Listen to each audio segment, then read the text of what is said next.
We're back out here today and we're checking out a spot that Sam actually picked out. It's one of those probably overlooked type spots just based on the location. And coming into here, it just looks like it should be so good. We start walking through this nice tight little travel corridor. It's just thick overall, but there's a corridor within it that's easy to travel. Just seems like there should be a lot of deer sign. And we're seeing a lot of droppings. As we're continuing to go along this corridor, it's starting to look better and better. We're starting to see some sign from last year, some scrapes and rubs and things like that. So scrape right here. For sure, a last year's used scrape. I always like to try and look at the licking branches ever since I talked to Troy Pottinger just to see the style of what they're like. It's this nice open little travel corridor on the other side of this hill. It's nice and thick. We got a swamp back here behind and we're just on this narrow little corridor cutting through here. There's another scrape right in front of you. Yeah. Yes. Yep. Oh yeah. So there's a scrape right here that we can see. There's a rub from last year on this tree. And look at this licking branch, Sam. Look at how worn and tattered that is. Look how it's just like torn off and as it's hanging down. And there's another scrape I can see out in front of us right there. I want to like keep going up this way, but I also want to work alongside. See like where the travel area seems to flow. Be nice to get alongside this swamp and see. Let's pick this whole place apart and then let's figure out the bulletproof tree setup and access. Oh yeah, look at that. I mean, it's obvious enough even without the rubs that this is a place to be when these deer start hitting these scrape lines in the pre-rut. Let's pick this place apart. Let's look at everything we can. This is worth putting time into and figuring it out. But I see this heavy trail cutting into the swamp here. There's a little strip of dry ground, wet on either side. So let's take a look down here. This almost looks like it could be a licking branch, but there's no scrape underneath it. It's a little too wet. It's droppings though.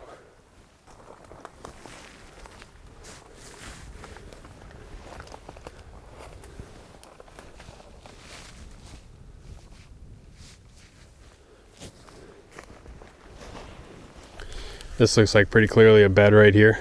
Some droppings in it, and it's very obviously matted down grass and this nice thick little strip of brush, trees. A lot of droppings throughout here. This looks like another bed right here in this grass. Oh yeah, look at that. Really defined trail going that way. Look at this rub up on this tree up here. That's tall. Look at it, he's got tine marks in the back. So you can see this rub. I got a tine mark right here, actually a tine mark right here. And then look at this tree behind it. You've got, this is not the main tree he was rubbing. This is from his beam and the tine's coming around hitting that tree as he's rubbing this one. So this is a very nice deer that made this rub. Top tine.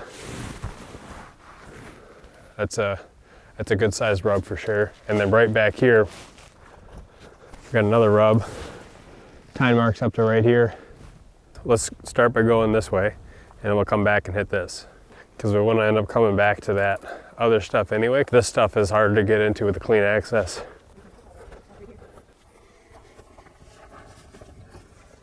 We're at the base of this little ridge, like not a big ridge, just like a little finger that raises up just, 10, 15 feet in elevation.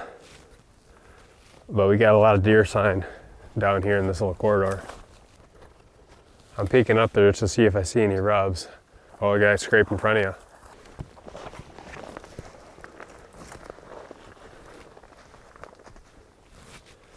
You get the licking branches up above us here. There's a trail that comes up and skirts that edge going out toward the point. Right down at the base, like pretty much right where I'm pointing, there's a big old scrape. And there's also trails that head out by that little pine tree there. Big heavy trails that go that way, a lot of rubs. Got some front cover right here. There's a good travel corridor coming up this side of this point too. Hooks around right through here. And you can see behind, there's a good back cover here. And that there's also not great opportunities for climbing up into trees. You'd have great visibility, which is key, I think, from the the ground hunting setup, and you'd still, if you're a right-hander, be able to shoot off that direction pretty easy.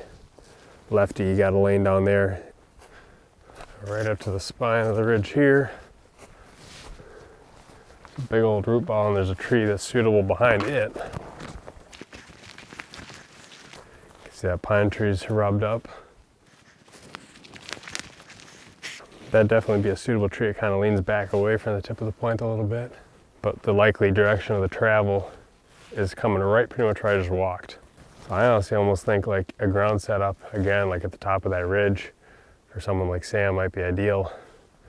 Lefty like me, maybe sitting up in that tree like that would be best. I suppose there's also the option to sit in the backside of that root ball. As you get back here away from the tip of the point, there's definitely more options. This big old tree's got plenty of cover in it. It also leans away from the point. There's that pine tree right there.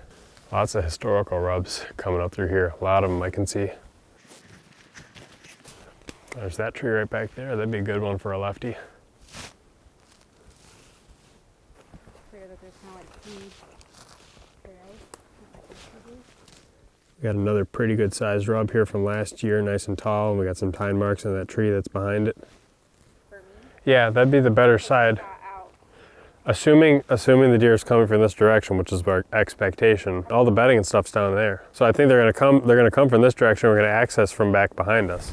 The only thing about me though, taking a shot, is that like I definitely have to take a shot when they're broadside, recording away. So almost, if I was like trying to plan to shoot them right here. Well, I mean, another option is see that tree right up there. Okay. The big one, big-ish, basketball sized one, yeah. You could set up in that tree. If you're sitting in this tree, you can sit with your platform like this, and you can watch those deer coming. You can watch those deer coming from around the tree. Watch them come right down this trail. You got to scrape right there, and you could shoot them basically right here, 6-yard shot. Deer would be right where I'm standing. Try your bow back, like that. Yep. Oh, yeah. You just got to be careful because this tree is a little bit more skylined, so you'd have to be really careful about when you move. But if they came out to that scrape, that would be like a good, I think that either that first tree that we just looked at down there, or the ground setup. Right. The ground setup's going to be better for more of a bulletproof wind spot, because you never cross a deer trail to get set up in it. This one you have to cross the deer trail, so you might not get as many sits in it. Yeah. That's on the ground. And the ground is probably better cover in this spot anyway, because you look up and you got sky. Yeah. But I really like the ground setup from right here because you can access right in through there. Right. Well, plus there's all this cover here. There's cover here. Like on both sides, you're literally like, you might have like a smaller shooting window, but I mean, if they're going to be hitting these. We can monitor them. That's how we'll know. Right. Without having to get in here and get our scent in. Yeah. I mean, even for me, really the only advantage of being in a tree is just have a little bit better visibility of the deer coming in. But shootability on the ground would still be good for a lefty here. Yeah. Well, we got a couple trees that would just be lovely trees to be able to climb and hunt out of. Good cover, lots of branches. But the problem is there's really no way to get back to them without getting our scent along these trails. Likely to be one and done type sets, whereas if we can find trees that we can access that don't really cover a deer trail, then there's the potential we have the opportunity to hunt them more than once on the right winds. And one thing that we've noticed as we look at a lot of our historical trail cam pictures is that these deer, oftentimes they don't hit the same scrapes multiple days in a row. So if you're after like one or two specific deer, you might not nail it the first time. You might not come and hit it. But if you're able to get a few hunts in on it, then you increase the likelihood that you just happen to be hunting it on a day that he comes and visits. I know I've mentioned this a couple times already, but here's another one of these rubs that's just, it's a big, tall rub. We got really tall tine marks, and both to the left and the right of it, we got secondary tine marks. It's all torn up over here. And then we come back through this way, historical rub right there. Got another rub on this tree. That limb's broken off. It's rubbed up. Heavy trail coming in through here. And it is so tough to get in here without walking on the exact trails that the deer take. And we haven't really just found that great access. So to try and prevent it from being overhunted, we only really came in here like once or twice. I think it was 2 times we hunted this, right? Really, one of the things we were trying to do today was figure out, is there a tree we can get into? Is there a way we can access this that is not coming right down these main travel corridors? And unfortunately, we weren't really able to find one. So I think, once again, this kind of spot is going to remain a really good spot. It's kind of a pinch point between some water and some blowdown behind us here. And you got this travel corridor that just necks down the deer movement during the pre-rut and the rut really well. And we have a couple trees that are good here, but because of the access, we're going to have to be really careful about how often we hunt this, and probably just look at our historical trail camera data and pick some of those days where we had some bigger bucks showing up in daylight hours, and then plan on hunting those in, that same 3-ish day period, and probably just coincide it with the day that also has a good prediction on Spartan Forge. And that'll help prevent us from taking what is a really good area and turning into a bad area because of overhunting. Right now we're sitting in a spot that is probably ideal, but there's really no trees that are suitable. Could we climb up into some of these trees? Yeah, definitely, but it wouldn't necessarily be the smartest thing to do because a lot of them are so small, and you get 5 feet off the ground and there's just so much more obstructions for shooting lanes. What we're thinking here is right tucked into this deadfall that we're sitting in, we have great back cover. We have good front cover here with these couple of logs that are right in front of us, and we're probably about 15 yards from that trail and maybe 25 yards from that swamp edge. So as long as we have a wind that's in our advantage enough, like it is right now, it's kind of blowing in our face, deer that would come and hit that scrape or just generally cross from one bedding area to another through this area, we'd have a good chance of getting a shot off. Now the key for this spot to be able to get set up and access is we don't want to come from that trail. Back behind us here, where you can see there's a little bit more daylight on the other side of this hill, that's actually the direction we'd come from. We'd come up over the back side of this little ridge here, climb right up the spine, climb right through some of this deadfall. We had to get on our hands and knees, but then we crawled kind of into the spot, and now we're tucked into the middle of this particular fallen tree up on the top of it, and the cover's good enough to where you could easily, I think, get a shot off. So this is the way we would access. We'd have the wind in our advantage. We'd come from back there, meaning that we wouldn't get our scent on any of this beat down trail. We wouldn't get it on the scrape, but we'd still have great visibility and shootability to all of that. You can see from this tree that I'm up in right now, we've got pretty good visibility. We've got that lake edge right there and some deadfall back here up on the hill, and you can definitely tell that there's a heavy trail coming right in through here. And actually this is a spot where last year I was on the other side of this water and I glassed a buck cruising at like 11 in the morning right along this edge on this trail.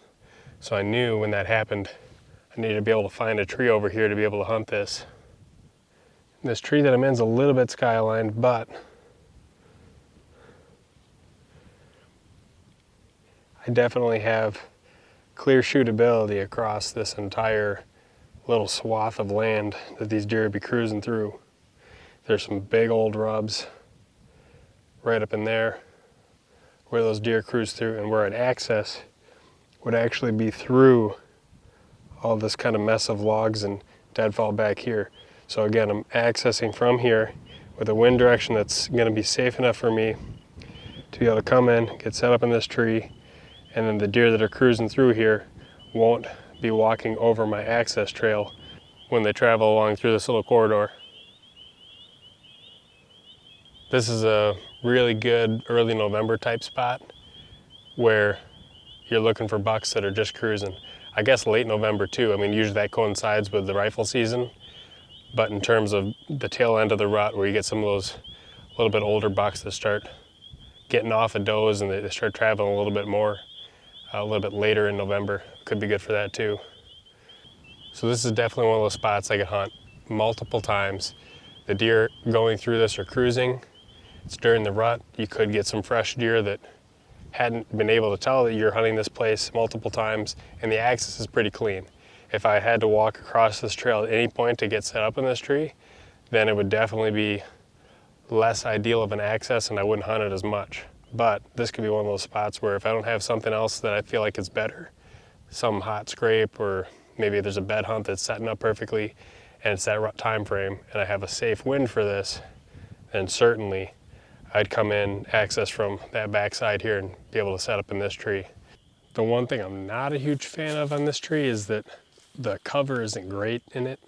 I've kind of offset that by the fact that I'm gonna be climbing up pretty high, and it is kind of a dual trunk here. So I'm not completely exposed on just one barren tree trunk. At least I have that one behind me for a little bit of cover, and I'd be setting up with my saddle so that my torso and my body is in between those two trunks. So that definitely helps me hide a little bit.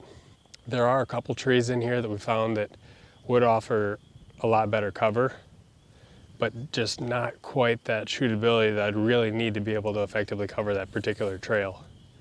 So that was kind of the trade-off. A lot of the videos I have on my channel deal with finding spots or finding areas, be it e-scouting or by walking around, but being able to pick the right setup is also vitally important. On out-of-state trips or going in blind to new areas, this decision-making process happens on the fly. That's why in situations like this during the spring, when we're scouting, it's just so nice to be able to pick a spot apart and visualize it and work through all the various scenarios.